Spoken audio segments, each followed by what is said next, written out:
For so many of us, cooking is just, well, it's a chore, right? It's that thing you have to do between wrapping up work and finally getting to sit down and relax. But what if we've been looking at it all wrong?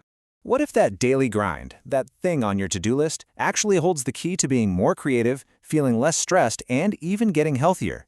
Let's dig into how flipping the switch on cooking from a chore to a hobby could totally transform more than just what's on your dinner plate. Okay, so let's get right into it. The very first step is all about a mental shift. It's about reframing the kitchen, Taking it from this place of work and obligation and turning it into a space for play, for fun, for creativity. I mean, think about it. Cooking isn't just one thing. It's this incredible mix of art, science, and even a little bit of meditation. There are very few things we do that can exercise our creative side, our practical mind, and our soul all at the same time.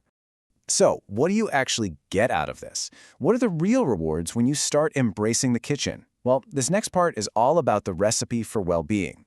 And trust me, there are some surprisingly deep benefits that come from making your own food. Let's start with what it does for your mind and your soul. First off, cooking is a total canvas for creative expression. You're not just a robot following a recipe. You can mix things up, add your own flair with spices. Then there's that amazing feeling of achievement, that immediate satisfaction when you take a bite of something delicious and think, wow, I made that. And honestly, one of the best parts? The simple, rhythmic motions of chopping vegetables or stirring a sauce. It's like a form of active meditation. It can literally melt away the day's stress. And it's also a full-body experience. Cooking engages all 5 of your senses. You've got the sight of all those vibrant, colorful ingredients. You have the amazing smell of spices hitting a hot pan. You hear that satisfying sizzle, you feel the texture of dough in your hands, and of course the incredible taste of the final dish. It's a complete sensory journey every single time. But look, the benefits aren't just about feeling good in the moment. They also stack up to create some really powerful, real-world advantages that can make a huge difference in your life. Okay, let's talk about your wallet, because the numbers here are kind of staggering. Eating out can easily set you back 15, 20, even $30 for a single meal. Cooking that same meal at home, you're looking at maybe $3 to $7. So let's say you swap just 3 takeout meals a week for something you cook yourself. Over a year, you could save more than $2,000. I mean, that's a whole vacation just from changing how you eat. And the practical perks keep coming. You get total control over your ingredients, which means you can build healthier habits by cutting down on sugar, salt, and all that processed stuff. You're also learning a fundamental life skill that gives you a real sense of independence. And it's like a passport to the world.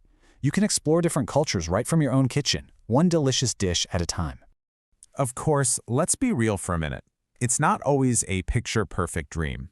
To really understand this, we need to take a balanced look at both the incredible rewards and, the very real challenges that come with making cooking a regular hobby.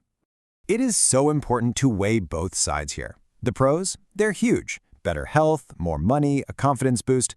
But the cons are just as real. It takes time, not just cooking, but the prep and the cleanup. Some dishes are gonna fail. That's just part of it. And yes, you are going to make a mess. Knowing this and being okay with it from the get-go is the secret to actually sticking with it. So, with all that on the table, how do you know if this hobby is actually a good fit for you? Let's do a quick little self-check to see if your personality really vibes with life in the kitchen. This hobby could be your new favorite thing, if you're someone who genuinely enjoys being creative and experimenting.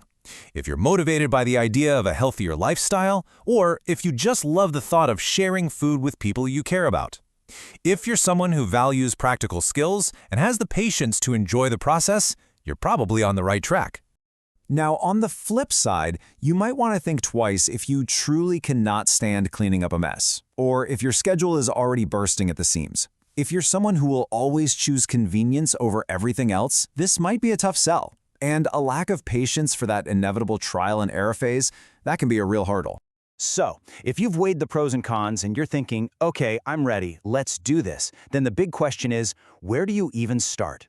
Let's shift gears from the why to the how with a few simple, totally doable steps to get you started today. Look, the absolute key here is to not overwhelm yourself. Start with something simple. I'm talking pasta, a basic stir-fry, even just perfect scrambled eggs. Set a small goal, like cooking just one new dish a week. That's it. That way you build skills gradually. Visuals are your friend, so watch some online tutorials. And don't be shy about experimenting with spices. It's the easiest way to put your own signature on a dish. And finally, share what you make. Cooking for others is honestly one of the most rewarding parts of the whole thing. And at the end of the day, this is really what it all comes down to. In a world full of specialized hobbies, cooking is pretty unique because it benefits so many parts of your life at once. It's not just about making food, it's about building a better, richer life. So the only question left is, what will you cook first?